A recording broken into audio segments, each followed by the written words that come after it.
ำก็สบายเนาะแม่นน้ำปลาเช้าน่ะดำหน้าอยู่แม่นหาก็เลิกตอน1 โมงพาหาหน่อไม้มากินโอ้ยพอหน่อไม้แล้วเชียวไอ้นี่เนาะเฮ้ยไม่ได้ฝนตกทุกคนเคฝนมาเลยฝนตกแห้งเลยมาฮอดบ้านน้องเนาะได้เงินวันนี้ฮับเอาก็ได้นี่หาเงินก็ได้หลายๆกว่านี้เอาเฮินอันพวกน้องซ้ำนี้ก็ได้หลายๆกว่านี้อีก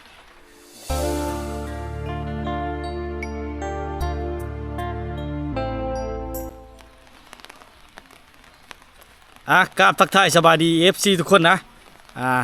วิดีโอนี้เฮาก็ทักทายย้ำกับคำต่อจากวิดีโอที่แล้วนะหลังจากเฮามอบมาไม้แล้วเฮาก็สิเอาเงินไปให้เขาน้องดอนเนาะน้องดาวน้องดอนทุกคนที่บ้านตะโพเมืองไส้บ่ทองแขวงขมวนทุกคนได้พ้นตกมาฮอดกับพ้นตกค่ำเลยนะเพราะว่าเฮาข้ามเช่ยะมื้อนี้นะเฮาก็ฝนตกแห้งก็บ่ได้อัปเดตเส้นทางให้พี่น้องได้เบิ่งเนาะให้พี่น้องได้เบิ่งได้ส้มทุกคนจนค่ำเลยมาฮอดก็เขาก็อยู่เฮิรนอยู่มื้อนี้นะแวบๆอยู่ทุกคนเด้กำลังเฮ็ดอยู่เฮ็ดกินแล้วยามค่ำๆไปนี่นะตอนนี้ก็5 โมงครึ่งเลยแต่ว่ามันค่ำแล้วฝนตกมื้อนี้ทุกคนฝนตกแห้งอีหลีจนบ่ได้อัปเดตสถานที่หรือว่าบ้านให้พี่น้องได้เบิ่งได้ชมเลยเนี่ยหน้าฮอดหน้าบ้านหน้าเฮิรนเราเลยนะเฮิรนแล้วก็หลังบ่ได้ใหญ่ทุกคนเป็นเฮิรนช่งบูห่านธรรมดาพากระแตะเฮิรนน้องดาวน้องดอนเนาะอันนี้จะเป็นเล้าเข้าเล่านะทุกคนนะเนี่ยโอ้คือสิเกิดเลยที่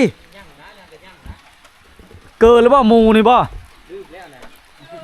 เกิดแล้วโลยเราเกิดเลยทุกคนเลยไปขึ้นเฮิรนเลยไปอยู่เฮิรนอยู่บ้านนี่นะบ้านละที่แต่หน้านะเราบ้าแล้วทุกคนเลยเอาขึ้นไปเลยนะทุกคนนะมืดเนาะพี่น้องเนาะปลาได้มันเฉลิมนี่สบายดีน้องชาวสบายดีป้อย่างเลยมาบ้านเจ้ามือนี่ผลิตชุดยอดเลยมาเฮ้ยไม่ได้ฝนตกทุกคนเคฝนมาเลยฝนกระตกห้ามพอมาทานที่2 ชั่วโมงครึ่งชาชั่วโมงผู้ทานชี่นะมันไม่ผู้ยู่บ่มันนี่นะบ่มีผู้ย่ามบ่คือพยายามนะจ้ะจะคอยดีแหละเอาคือบ่ไปใช่โอ้ยตายดิจนบอกว่าเป็นเมยไม่ได้เวลาเนี่ยไปเฉลยจ้ะแล้วเลยดำหน้าแล้วมื้อนี้หากันแล้วก็มาเลยแล้วธงทบิดนี่บ่แม่นยังอีธงที่ชองที่ชามนี่พี่น้องเอ้ยยังลายมื้อนี้ก็มีข้าวดีดาวร้อนเดี๋ยวแกะเบิ่งกันเลยจะเจ้านี้แล้วก็มันกระเทินจะแล้วล่ะเจ็ดกินไปเลยนะลูกพักบ่แกงพักแม่นแกงพักยังมาแกงชะนไม้บ่แกงละลาโอ้เดี๋ยวแกงชะนไม้แกงชะนไม้ก็แกงแล้วแกงแล้วเลยแม่นโอ้ได้ลายบ่หน่อไม้มันนี่นะได้น้อยเดียวไม่ได้บ่ซื้อได้บ่ซื้อยังได้กินหน่อไม้อยู่เอาจะได้กินหน่อไม้แล้วทุกคนได้เนาะกินน้ำไม้ตลอดเนี่ยมาเห็นสาวงามบ้านป้าทุกคนสร้างเพิกในป้าเลิกเพื่อชีมาเห็นกับมิเม้นง่ายนะให้พี่น้องในบ้านที่ตาฮัดส้มนี่คิดตมาจึงได้เห็นลงมากเกือบพลาดบริเวณเลยเขาดึงเองเขาไปให้ผ้าทีนี้นะบอกคอยดึงเองยี่ได้เรื่องได้เนี่ย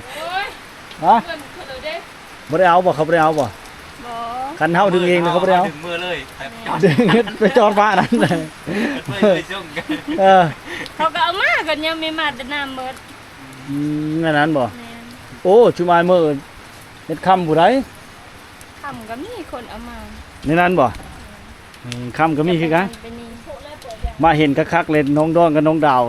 ผู้เลือกก็งามทุกคนนี่จักสิเลือกไปเนาะครับผู้นี้เป็นทุกคนน้องดอนเป็นน้องเนาะน้องดาวเป็นทุกคนยังโชดมัน2 คนเนาะโชดตลอดทุกคนแต่ละเธอเนี่ยบ่เคยมีไผมาเคยมาทายชุมน้องเลยบ่เนี่ยไม่ได้เพิ่มมีได้เพิ่มเลยบังเอิญชุมายกันเนาะคันบ่ไล่ทายน้องดอนมันนั่นกันแล้วเลยบังเอิญมาแล้วมื้อนี้นะโอ้มันฆ่านะมาใหม่น่ะจะเป็นมาผัดวันนี้พอ บ่มีผู้ไปเอาเลยบัดนี้ติดต่อไปก็บ่ได้บอกว่าอยู่คิดว่าเขาเจ้าจะได้ยินเด็กน้อยเขาจะขึ้นมานำก็บ่มีคนเนาะยามหน้าเนาะคันว่าวิทย์แล้วให้แล้วหน้าให้สบายเนาะ แม่นอันนี้เพิ่นก็จะไปดำหน้าฟ้าวจะดำหน้าดิ เลย เมื่อวานนี่ก็ฝนตกน้ำยังหลายเมื่อวานค่ะก็ลงมื้อนี้ น้ำท่วมหมดแสดงมาแถวนี้เนาะ แม่น หาบ่ได้ท่วมหมดบ้านพี่ติ ฮอดแต่นา เป็นอะไรเข้าหน้าบ่ได้ตายบ่น้ำท่วม ก็ตายน้อยหนึง ตายนิดนึง ก็ต้มมือเดียวนึงกะ ตายแบบกาบันอันนั้นเด้กามันน้อย กามันน้อย กาน้อย ว่าแต่กาว่าสิงงได้นี่กากา ว่ามีข้อเดียวช้ำใจนะ เออเป็นเลิศหนาวแล้วบ่น้องดอนน่ะไปชิเลอแหละ พี่พ่อฝนตกห่ำเพิ่นเด้บางได้เลย ต้องทำโห ไปลัดอืม คนกระตุกตื้อ เขานำ เข้ามาแล้วยาเลย ยังก็บ่แห้งอยู่หั่นบักแห้งหนึงว่าบางเลิศนี่เออ แล้วคนยังเลนมัน จานแต่ชุมายบ่เปะโอ้ยพี่น้อย เป็นลูกนกกดทันทีเลย โอ้เจ้ากำลังชินึงข้าวบ่เนี่ย มาแต่แล้วหน้าก็ไปหาหน่อไม้มาแล้วก็ต้มหน่อไม้เนาะ มื้อคาบเช้าน่ะดำหน้าอยู่ แมนหากก็เลิกตอน1 โมง อืม กระเพราหาหน่อไม้มากิน เอ โอ้ อย พอหน่อไม้แล้วเชียวนี่เนาะ มาหาเลยก็พอแต่หน่อไม้ พอแต่ดงข้าวเนาะข้าวบ้ำทุกคน เต็มหม้อโอ้คือชีอ้อหลายเนาะน้องสาว มันยาวหมดแล้ว ฮะ ทำไมบ้ามได้ไม่ได้ไปเริ่มยาวมาแล้ว ยาว ยาว เล เลย ยนี่เนาะ ดูเขียว เออ บ้ามได้ เขียวดงเขียวบ้ำเลยดงเขียวมันเป็นดงข้าวเออเอาเฮ็ดเวียกจ้ะซะ แมนชิ้นหนึงเข้า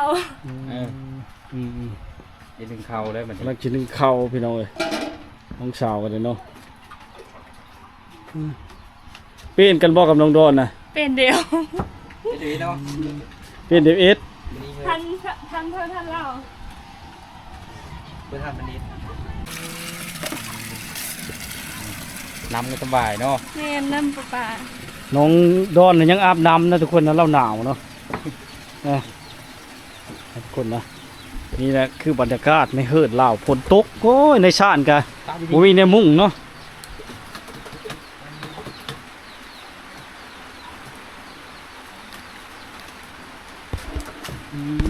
ใครแต่พื้นโดนเยอะเนาะน้องสาวเนาะแต่ชิง่ายพี่น้องเอ้ยพื้นโดนเยอะมั่วอยู่เฉยเลยจ้ะ หมวยอยู่นี่ โอ้อยู่พี่อยู่นอกพี่โอ้ทุกคนเลยชมบรรยากาศยามแรงบ้านสาวๆนะทุกคนนะ ต้องทำซ้ จะคนกินนะ ำ6 คน7 คน 6 คน7 คน คนต้องห้ามเลยทุกคนมาเบิ่งบรรยากาศเฮิรนน้องดาวนะคนต้องห้ามเริ่มนี้นะ คนต้องท กินข้าวกับปวดต้มห้ามแบบนี้เนาะ เดี๋ยวนี้แล้วบ่บางเทื่อครับคนต้องห้ามต้องเป็นแบบนี้แล้วบ่ ำแมน แจ็คก็มาก็สบายเนาะแจ็คก็มาอยู่บุ้งนี่ เนี่ยมาเข้าเราให้เลยทุกคน มาใช่ ให้ ไหม ทอง เลย ค แมน ำให้ทองคำบ่ให้หิน ให้หิน ให้หิน โอ้มาเจอให้หิน เต็มไห้เลยเนาะ หมดแล้วเราให้ในลื่นถามหมดแล้ว เราให้บ่ ขายหมดแล้ว เอาโทษจะลด เราให้ ว่าขายหมดเลยเราให้นะ ปวดตกเนี่ย น่าจะขายหมดเลย โทอบ่ได้แล้วให้ต้องได้ ของใหญ่เนาะ ชุดชุดเจ้าบ่ได้เคยเห็นเทาะจะคือบ่ล่ะ แมนมีแต่เคยได้มีแต่เสื้อเอา โอ้ในนั้น แมน บรรยากาศนี่นะชาวชนบทพี่น้องเอ้ยชานก็ทำมีในมุ้งนี่ก็ดีเนาะชานนี่มาล่ำแล้วนะนี่เย็นลำบากแล้วนี่ฝนตกนะทุกคนเนี่ย ฝนตกแห้ง น้ำล้นเลยล่ะน้ำล้นเลยนะโอ้ยนี่แหละบรรยากาศทุกคนเลยฝนตกแห้งเลยมาฮอดบ้านน้องสาวเนาะวันเช้าหน่อยหนึงมันเอาไปเลยทุกคนโอ้เอาไปเลยทุกคนเลยมันเช้าหน่อยหนึงนะเนาะนี่แหละบรรยากาศ จะไปเลยยามบิดเบ้แล้วฝนก็ตกพร้อม บ่ได้เคยมุ่งเลยบ่อยู่ในนอกในนาซานี่นะ ไม่ได้มุ่งเลย คันได้ในมุ่งก็ดีไปอีกแบบเนาะ แมน ฮะถ้าเจ้าผัวพะแลให้ผัวมุ่งจักเฮิงบ่ได้สิได้ผู้บ่าวนะเขาน้องเว้นอยู่ต่างประเทศผู้บ่ยังเนาะน้องดาว พี่เลอเด้ นะ แต่แน่จะมีปุ้ง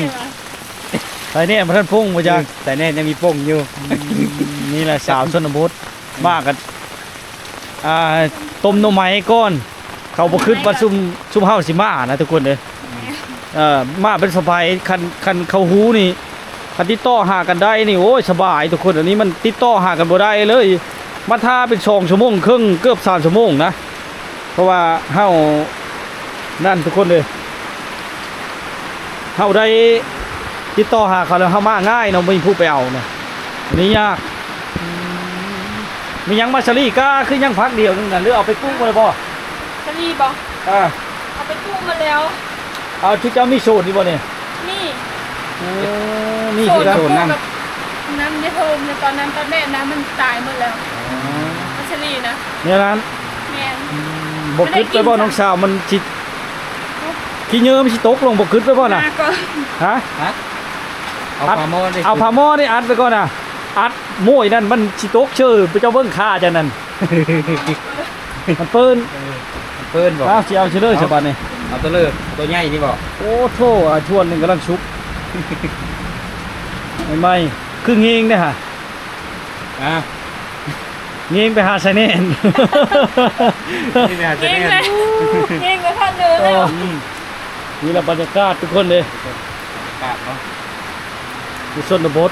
มอหนึ่งกันนะเบิ่งถึงยิงนะอย่าแม่นบอก เอาเป็นนะบ่ได้บ่ฉะนั้นได้บ่ ถ้าเป็นเรื่องนี้ได้ ตั้งเป็น บ่ล้างมือของเราทุกคนสบายเด้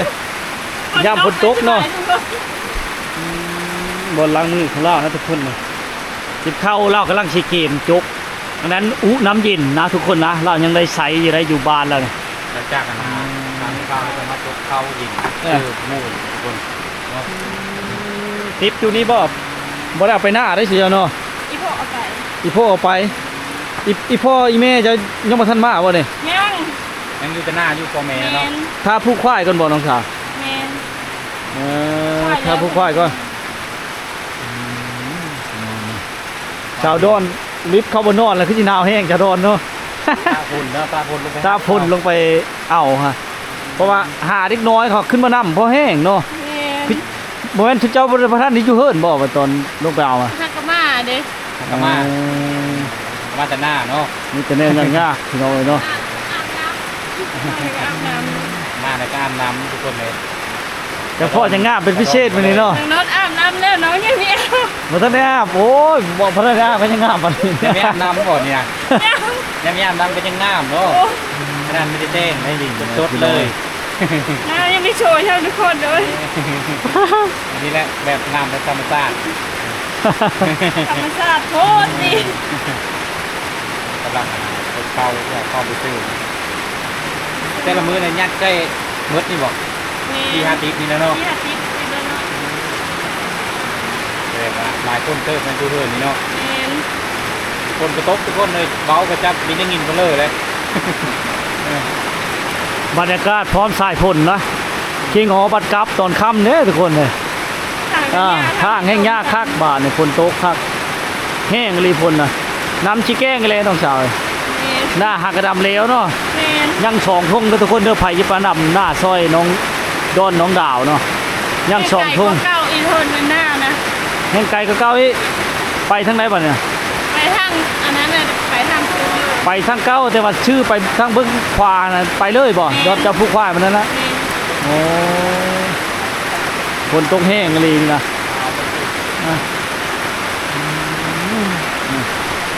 บ่ได้กินข้าวเจ้าว่ะกินข้าวเหนียวว่ะ กินได้ข้าวเหนียว ข้าวเจ้าบ่ได้กิน ข้าว เนาะ เจ้าก็กินอยู่ไม่ได้กินหลายชามข้าวเหนียว นี่แหละพี่น้องเลยคนบดยังไข่แต่2คนเนาะปีนเดียว แมน ผู้ เป็น หนึง เดียว ผู้หนึงบ่เฮ็ดกับผู้หนึงเฮ็ด แมน ช่วยกันตลอด ทำเป็นเดียวจะให้กว่านี้ คันเจ้าเอาผัวแล้วมาอยู่กับผัวแล้วก็ยังกำลังโดนนะ อันนั้นโดนเอาผัวก็เมื่ออยู่กับผัวแล้วก็ยังแต่เจ้าเนาะ แมน แม่ปืนเลย ได้เป็นเลย น้องใต้กัน เอ้ยดุเท่าไรพี่น้องเลยเนาะสาวชนบทนี่ดุขนาดนะเชื่อแล้วพี่น้องเชื่อมือเลยเนาะครับเดี๋ยวมาสัมผัสตัวจริงมื้อนี่ ได้มาสัมผัสตัวจริงน้องดาวลืมเข้ามือนี้ คิวเบอร์คิวมั่นเลยทุกคนลืมเข้าเนี่ยเลือกท่านกับเมียมันเอ็ด บ่มีหยังอันนี้นะ รู้จักชาลาว พระชาชื่อเจ้าแล้ว ชาลาวจะชื่อไปเลย ตุ้มกองเสื้อปลาบ่ แม่น โอ้ย่ามเด้อชื่อนั่นย่ามเฮ็ดตอนเฮดลี่หน้าเจ้าก็มีบ่ตอนลี่กัน นี่ มีคือกันโอ้ได้กินปลาแดกน้ำมันแล้วเนาะนี่บรรยากาศฝนตกลิ้นพร้อมนะทุกคนเลยทีมงานที่เฮากับมาสายลุยเพื่อจะฮอดแล้วฝนตกห้ำนิดนะที่งอคากลับจะได้หามรถเลยทุกคนเลย น้ำลายเนาะ น้ำลายนี่ก็บรรยากาศเนาะไปเริ่มเมยมาดำไทยดำหน้านะ เว้ย เมย แม่น อืมมีข่าวดีแล้วมื้อนี้ สุขภาพ อ่า เอ๋หน้ามันยังสด มีข่าวดีอีกแล้วชีนี่พี่น้องภาคเงินมาให้บ่หลายบ่น้อยเดี๋ยวมาลุ้นกันทุกคนเลย ซอยเข้าอยู่นี่เนาะ แม่น ลังช่อยเข้าทุกคนเลย มาแต่หน้า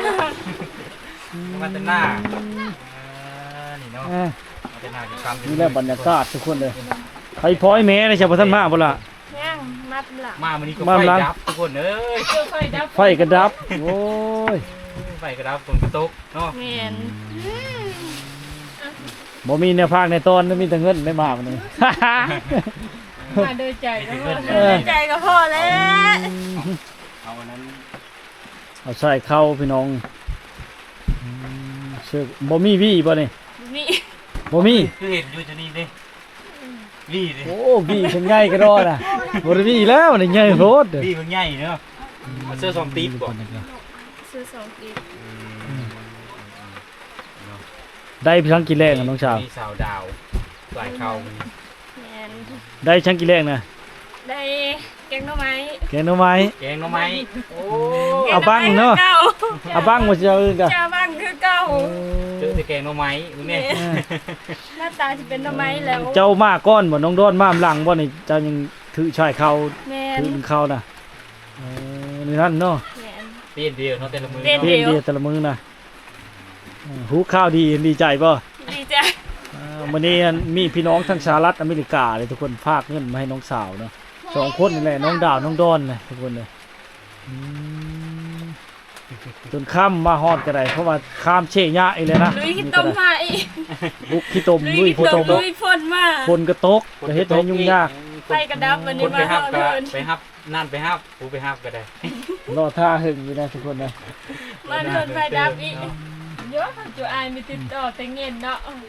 ก็มันติดต่อบ่ได้แล้วเฮ็ดอะไรซะเนาะ เกิดซ้ำเนาะบ่แม่นไปจ้า โอ้เรามีนได้อยู่ได้ ไม่ได้ นี่แหละชาวชนบทชาวบ้านป้า มา นะ สิพี่น้องกระทะเนาะ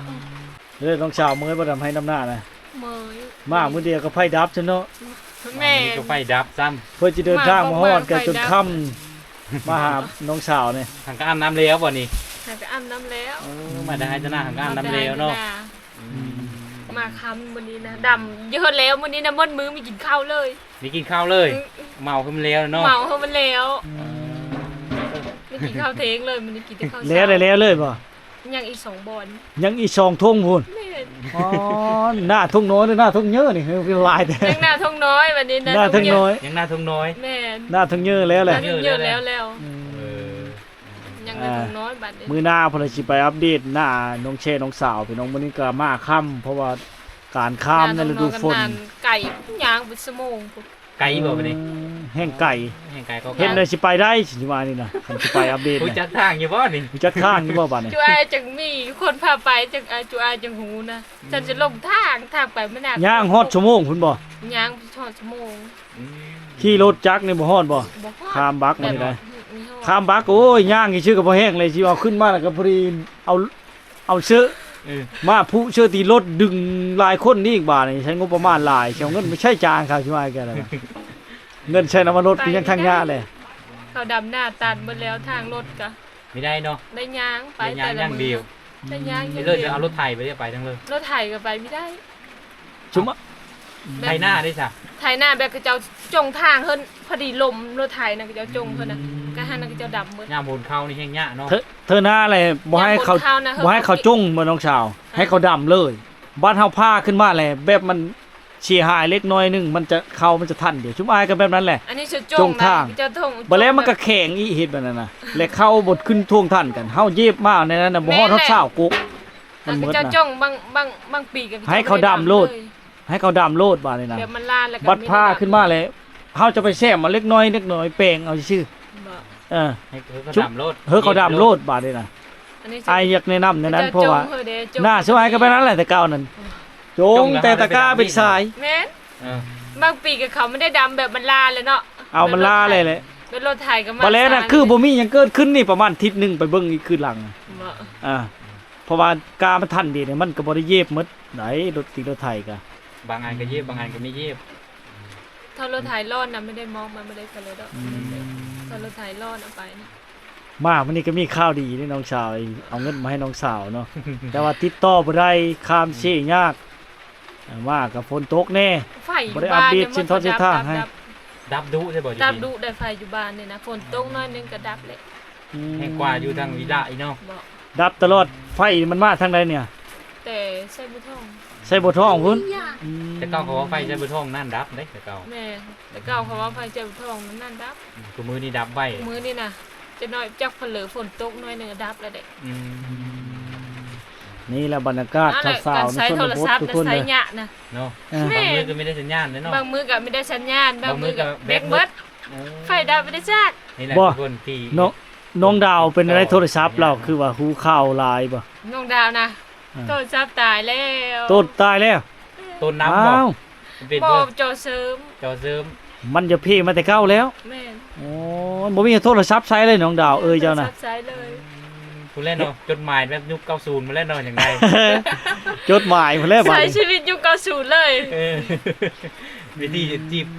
จีบสาวก็ยุค90แล้วทุก ยุ ค คน 90แล้วได้เขียนจดหมายมาฝากได้เขียนจดหมายเอาเลย นั่นเนาะ 2 มื้อ 3 มื้อเลยได้โทรศัพท์เราตาย ชงสาม โอ้ มือนี่ สองชามมือแล้วบ่ แต่เก่าก็ใส่อยู่เนาะ เก้าก็ใช้อยู่ เฮ็ดจังไดจักสิติดต่อหาเราได้บัดนี้สมมุติผู้บ่าวผู้แพ้วเนาะอยาก ต้องกัน โอลมมานั่นเฮ็ดได้บัดนี้เนาะ ต้องซอยเด้อ ซอยโอ้ย เป็น อ่ะ ติด พี่น้ ต่ อ อง ทุก ว่า คน จะ เลย ต้อง เนาะ ซอยเป็นจอโทรศัพท์ เป็นก็คือเก่ามันเพ่แห้งแล้วผมจะเอาเนี่ย เพแห้งเลยโทรศัพท์ไอ้ดาวนะ คันชื่อไม่น่ะเท่าไหร่กล่าวว่า มัน4 ล้านพุ่นเด้ 4ล้าน 4-5,000ผู้เนาะเป็นตีเป็นเงินไทย ร้อยปลายดอลลาร์คือว่า$200นั่นไล่ทั้งน้ำมันไปซื้อเนาะ แม่นไปซื้อก็อยู่ผู้ใส่บุทอง ไปซื้อใส่ไปท่องบ่ แม่น คันแถวจุดชุมว่างๆนี่บ่ได้ป่ะ แบบมันขี้คร้านข้ามน้ำข้ามในนะ โอ้มันยากคือจะมามานี่ เอารถขึ้นไปกับอุ้ย2-3 คนสิขึ้นได้รถ จักไผสิไปชงสมายนี่ขี้งออยู่อุกใจเนี่ย อีพอมาเฮ้ยพอแล้วไปส่ง อืม จุน้องจะยันดึงเฮอมีแพ้ ค่ำปานนี้ยังบ่มาอยู่เนาะพ่อจ้ะเนาะ รับประเพบ่ เล่าแพ้แต่เรา เอ้า พอได้อ เรา ยู่ เจ็บอันนั้น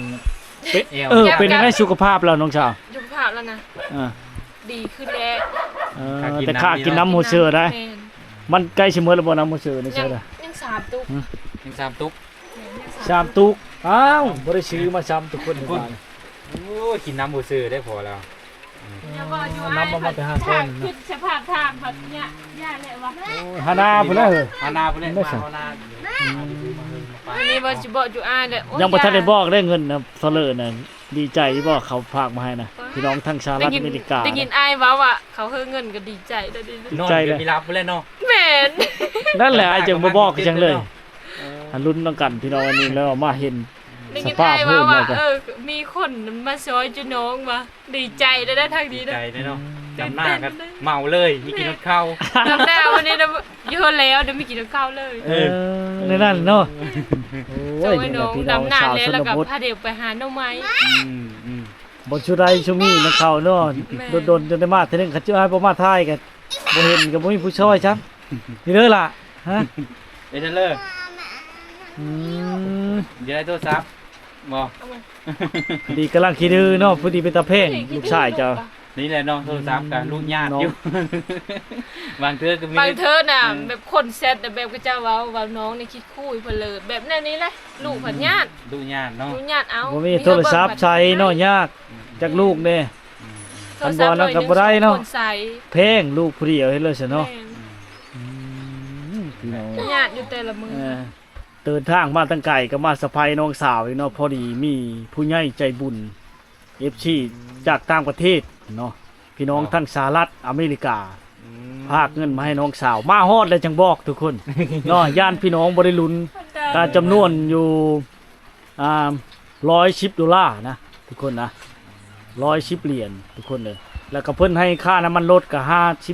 $50แต่เฮาก็ได้เนาะเฮาก็บอกไปแล้วว่าถึงบ่ให้ค่าน้ำมันรถก็อย่าเด้อเพราะว่าเฮาแนวใดก็สิไปหาชุมลาวอยู่แล้วนะทุกคนนะเพราะว่าได้โอกาสเอาเครื่องมาให้แม่เฒ่าตาบอด2คนนั้นมื้อนี้น่ะก็เลยได้โอกาสมาเลยทุกคนเลยเนาะ เป็นเลยดีเจอบ่ ดีเจ ดีเจอบ่ ดีแล้ว มาฮอดเลยจังได้บอกนะเพราะว่ายัน ได้ทั้งของ ครับ ขวัญ ติดต่อหาก่อนก็ยันมันสิบ่ฮู้นะคนนะยันเขาเจ้าสิตื่นเต้นแห้งกว่านี้เนาะถือว่าชุมลาก็พอดีบังเอิญเอ้า ไฟดับ ไฟดับพอดีโลดโอ้ยแห้งมืดทุกคนในบ้านนี่เนาะเฮ็ดจังไดวะดีใจขนาดเด้อที่มีคนซอยชุมน้องหั้นนะน้อง2คนนี่ซอยมาทั้ง2เลยเนาะจำนวนอยู่$55ต่อคนเขาซอยนี่110เด้